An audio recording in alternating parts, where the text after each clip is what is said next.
Boa noite a todos. Iniciando então os trabalhos da noite com a exposição de hoje, que fala sobre a estranha moral. Essa exposição ela foi baseada no capítulo 23 do Evangelho segundo o Espiritismo, de mesmo nome. E é interessante falar que esse nome ele é muito feliz, ele encaixa muito bem com esse capítulo, porque a estranha moral. Tem algumas passagens na Bíblia onde o que Jesus fala, o que Jesus defende, se você analisar de uma forma desavisada, de uma forma mais superficial, isso pode trazer certa confusão e interpretações bastante erradas. E antes de entrar mais a fundo nisso, é importante trazer uma ambientação das questões da Bíblia. E para falar sobre isso, acredito que todos conheçam a carta de Pero Vaz de Caminha. É uma carta que foi escrita em 1500, quando o explorador português estava passando aqui na costa brasileira.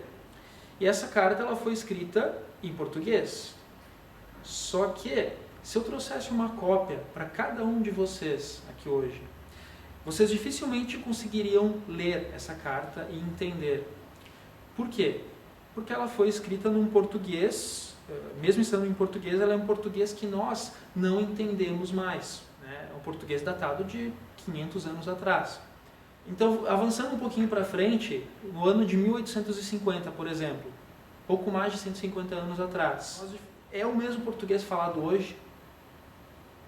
Você avançando há 70 anos atrás, farmácia ainda se escrevia com PH.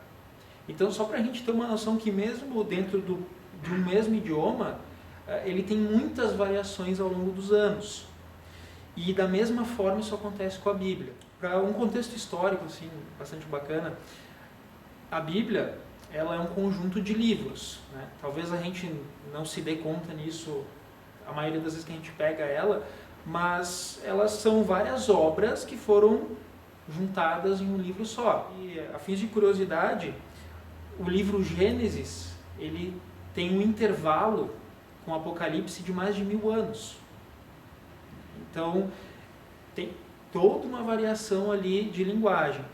E ainda para complicar um pouquinho mais, o Velho Testamento, o Antigo Testamento, ele foi escrito em hebraico, enquanto que o Novo Testamento foi escrito em grego, que o grego era como, digamos assim, o inglês da época que Jesus nasceu. E para colocar um pouquinho mais de confusão no meio, o povo da Galiléia, em Jerusalém, na época de Jesus, falava o idioma aramaico, enquanto que nas sinagogas os textos eram todos lidos em hebraico.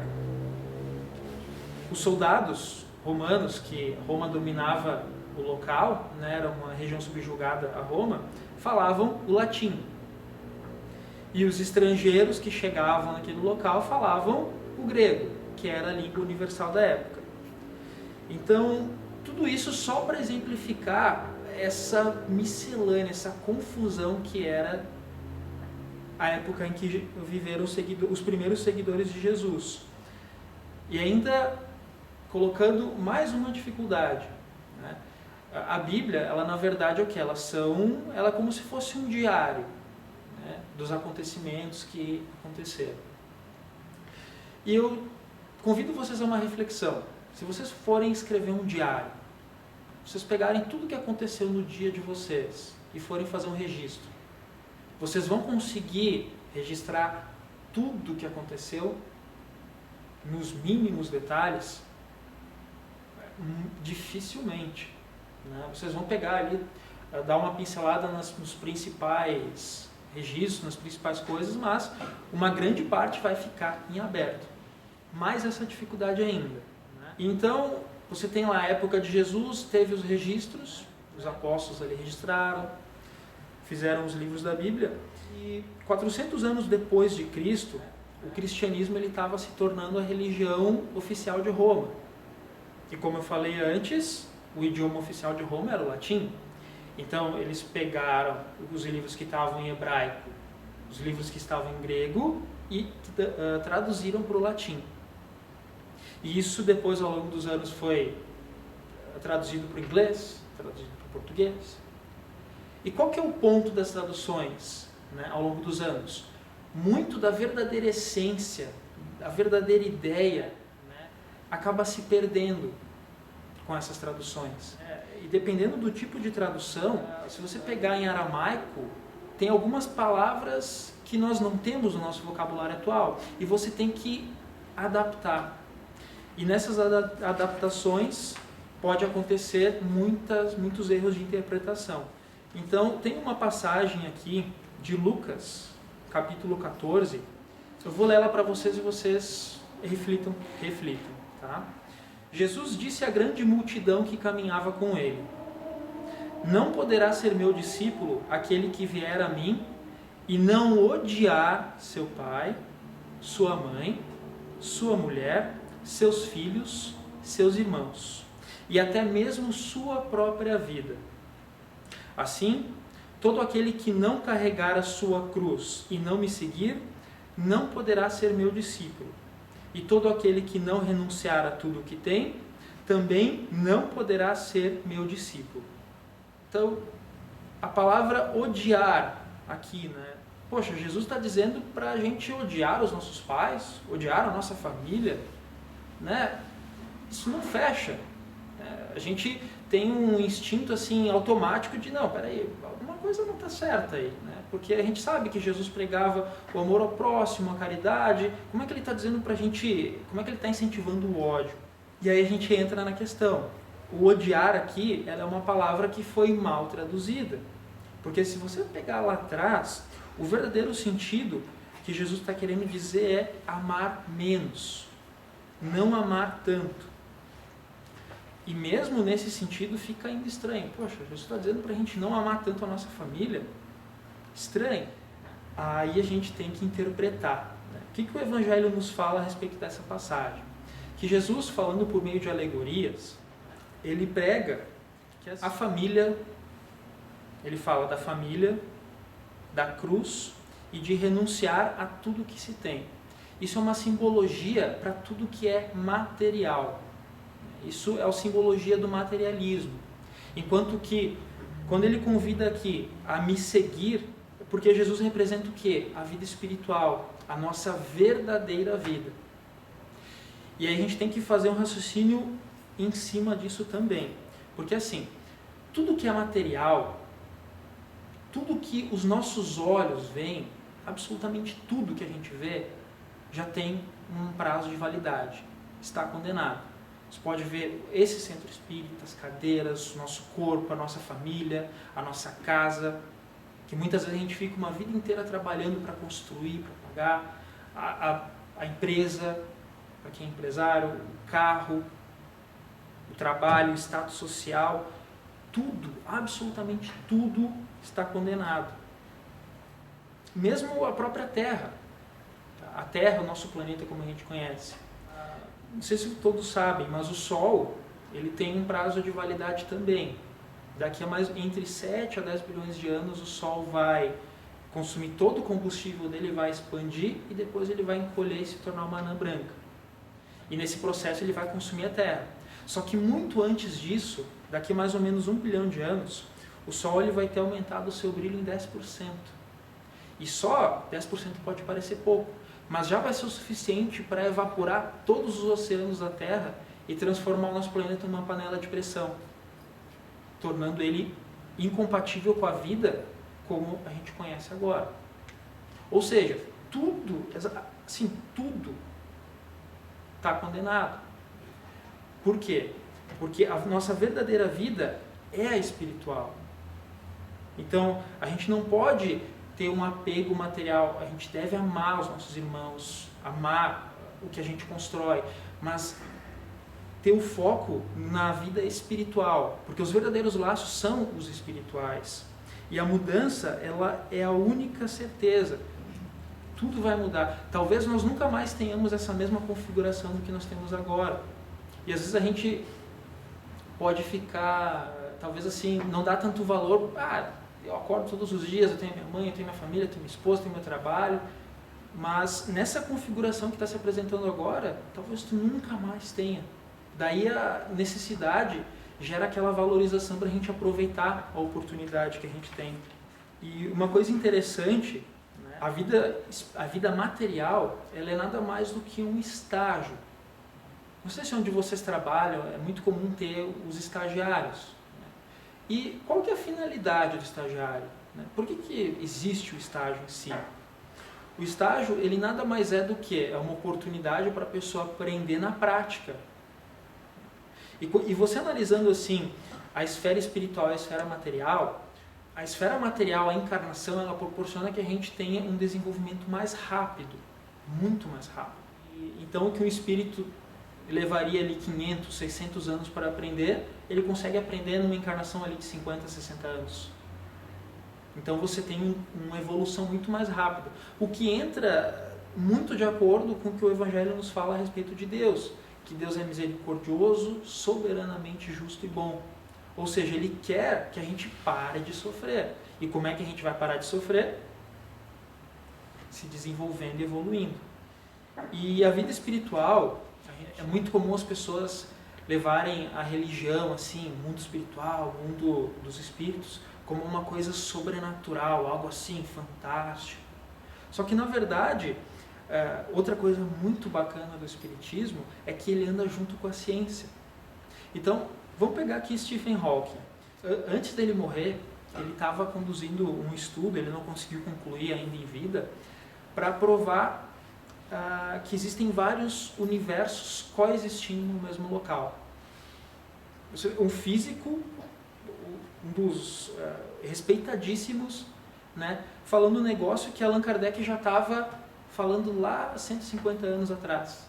Né, que os mundos coexistem no mesmo local, mas em faixas vibratórias diferentes. E aí às vezes, mas ele estava fazendo estudo, isso é muito subjetivo ainda, né, não tem comprovação. Mas tem uma experiência física bastante interessante que provavelmente vocês já devem ter visto em algum desenho animado, aqueles cantores de ópera quebrando um copo de cristal com a voz. Aquilo às vezes parece meio fora da casinha, mas esse é um efeito físico comprovado. Tá? Se vocês forem no YouTube, existe, já está documentado isso. E esse é um efeito físico chamado ressonância, porque assim, para quebrar um copo de cristal, para ter a interação da voz com o copo de cristal, a voz, a frequência do som da voz, ela tem que ser exatamente a mesma que a frequência natural do copo. Então, quando você consegue igualar a frequência sonora da voz com a frequência do copo, elas conseguem interagir, e se você fizer a frequência de certa forma com força, você consegue quebrar o copo. E isso um experimento simples, que mostra que realmente o som normalmente interage com as coisas, mas não quebra nada. Se você aumentar a frequência, ele consegue interagir. Então, o que está no Livro dos Espíritos, o que está nas obras básicas, comprovando que não é essa coisa toda fantástica, essa coisa sobrenatural que nós vemos. E isso, mais uma vez, comprova que a gente tem que encarar a vida material como um estágio, a gente tem que aprender a exercitar, nos provarmos, mas nos prepararmos para a nossa verdadeira vida, que é espiritual. O que a Rosa comentou sobre os anjos da guarda faz bastante sentido, porque, pegando no Livro dos Espíritos, tem uma questão que fala assim, que nós aqui na Terra a gente precisa de um mentor nos acompanhando o tempo todo, nos orientando, porque nós ainda não somos autossuficientes, a gente não consegue cuidar de nós mesmos ainda. E faz todo sentido. Porque quantos de nós pode dizer com 100% de certeza, eu sou muito controlado? Uma pessoa pode me fechar no trânsito e eu não vou ficar com raiva. Alguém pode chegar e me xingar meu filho, xingar minha mãe, eu vou conseguir me manter em paz. É muito difícil. Né? E isso no mundo material ainda a gente tem as nossas faculdades espirituais abrandadas, a gente vive meio anestesiado. Já no mundo espiritual é tudo amplificado. Então, se você sente raiva, aquilo vibra nas suas moléculas do seu perispírito, aquilo te transforma. Tanto que, pegando várias obras de espíritos infelizes que não conseguem se controlar, eles têm formas animalescas, ou espíritos que ficam em formas ovoides, tudo isso porque é tudo tão amplificado e eles não têm controle. Então Deus, tão bom que Ele é, não, peraí, vamos fazer o seguinte, vamos botar eles numa experiência mais branda para ir ensinando eles aos poucos, eles a conseguirem controlar a sua vibração, ficar numa vibração em paz. E aí é bacana que no livro dos Espíritos diz assim, existem espíritos autossuficientes, mas isso ainda não se dá na Terra. Nós estamos tão atrasados que a gente ainda precisa ter uma babá 100% do tempo, digamos assim. Só que a vida material ela é passageira, tudo é passageiro. E a nossa vida ela sempre vai ser cheia de separações, que é algo muito difícil de nós lidarmos. Só que os verdadeiros laços, eles não se rompem com a separação física. Daí a importância da gente desenvolver, focar mais na vida espiritual. Sendo que a separação ela é uma lei da natureza. Segundo o Evangelho, a separação é necessária ao progresso, tanto das famílias quanto das raças. Pois se as raças não se cruzassem, elas acabariam se degenerando. É só um exemplo clássico disso, é se você pegar dois parentes próximos e eles gerarem um filho, por exemplo. Tem o risco de ter sérios problemas genéticos. Por quê? Porque é uma lei da natureza, você tem que separar. E uma outra colocação polêmica assim, de Jesus, que quem analisa de uma forma superficial pode ter uma interpretação errada, aquela assim, não pensem que eu vim trazer a paz à terra. Eu não vim trazer a paz, mas sim a espada. Eu vim lançar o fogo sobre a terra, e o que eu mais desejo é que ele se acenda o quanto antes. Aí mais uma vez, poxa, foi Jesus quem falou isso? Foi Jesus quem falou isso. Aí como interpretar isso? Jesus, na época dele, ele trazia ideias novas. E essas ideias, elas entravam diretamente em conflito com as ideias da época. Porque se você pegar fariseus, escribas, sacerdotes, eles tinham muito poder, muita influência sobre as outras pessoas. E por quê? Porque eles detinham conhecimento. E eles ficavam confortáveis naquela situação. E quando Jesus fala do fogo, na verdade esse fogo é para moldar a terra. Como é que quando você pega o ferro ele é uma das matérias-primas mais importantes na construção civil. Então você vê as mais belas, grandes construções, pontes lindas, tudo aquilo precisa de aço. Mas como é que você faz o aço? Você mistura o ferro com fogo e pressão. E aí você tem o aço. Da mesma forma, os nossos alicerces, para a gente transformar a Terra num mundo de regeneração, passa por esse fogo da transformação. E essa transformação ela não é uma coisa simples de fazer.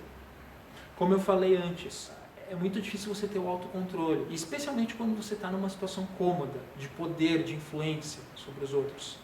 Por que eu vou me mudar se eu estou bem em casa, se eu estou bem, daqui a pouco não me esforçando tanto? Enquanto tem pessoas passando fome, enquanto tem pessoas passando frio, necessidade. E esse fogo que Jesus tanto anseia para transformar a Terra, é uma transformação que ela só vai acontecer primeiro dentro de cada um de nós. A partir do momento que nós mudarmos os nossos hábitos ruins, transformarmos em hábitos bons.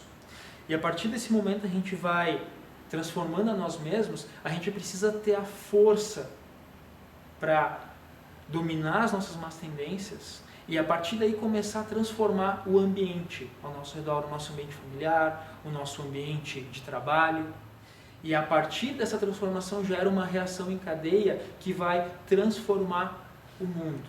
E é isso que Jesus fala, que ele quer esse fogo, ele vem lançar esse fogo sobre a terra, ele vem lançar esse conflito, porque essas mudanças, elas não vão acontecer sem o conflito, porque as pessoas que estão acomodadas numa posição de poder em que elas oprimem as outras, elas não vão sair dali enquanto os bons não forem ousados o suficiente para transformar a si mesmos e transformar o seu ambiente.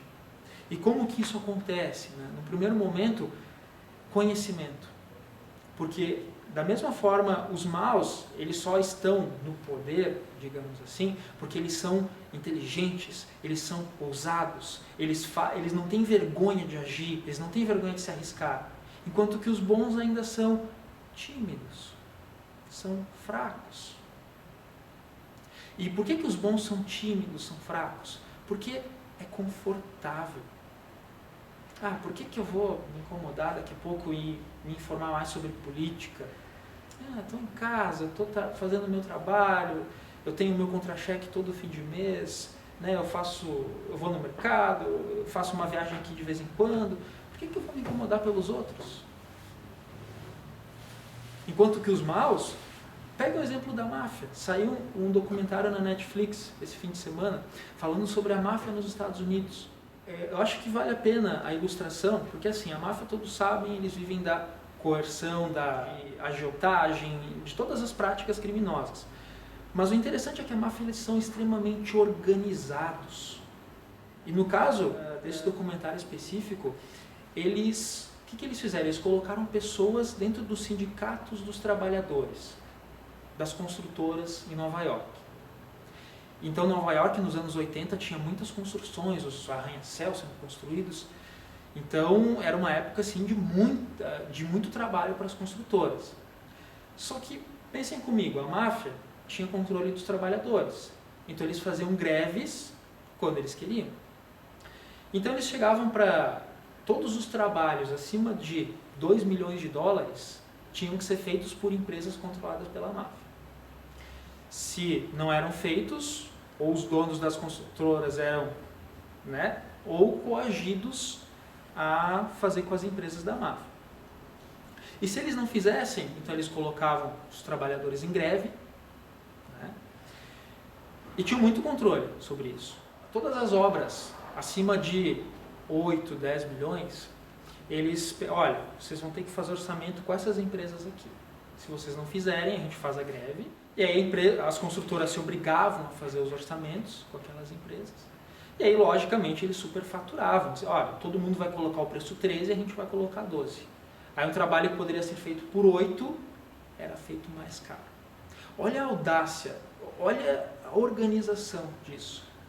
Então, assim, nós não podemos dizer que nós não somos inteligentes, que nós não temos capacidades e habilidades para fazer o bem. A gente ainda só não tem, na verdade, é a vontade de fazer. Porque para o mal a gente consegue. Por quê? Porque o benefício está logo ali. Só que a gente esquece muitas vezes que a nossa verdadeira vida é espiritual. Tudo que a gente conquistar aqui de bens materiais vai ficar. Vai ficar para os nossos herdeiros brigarem pela nossa herança. Muitas vezes a casa que você se apega, não, eu gosto da minha casa, eu construo, você desencarna, eles derrubam para fazer um prédio em cima. Por isso que questões materiais, elas são importantes para o nosso desenvolvimento, mas elas não podem ser a razão do nosso trabalho em si. A nossa razão é sempre o nosso desenvolvimento espiritual, fazer os laços espirituais. É esse que deve ser o foco da nossa vida. E continuarmos sempre ampliando o nosso conhecimento, porque a partir do conhecimento a gente tem as armas para transformar a nós mesmos e o nosso ambiente de acordo com a nossa vontade. Então, eu agradeço a atenção de todos, e espero que ao voltar aos nossos lares a gente consiga ter essa virada de chave, e não dar tanto valor porque é material e perecível, e dar valor porque realmente importa, que são a nossa força, o nosso conhecimento espiritual, que vai nos levar para frente e ajudar a nós mesmos e as pessoas que a gente ama.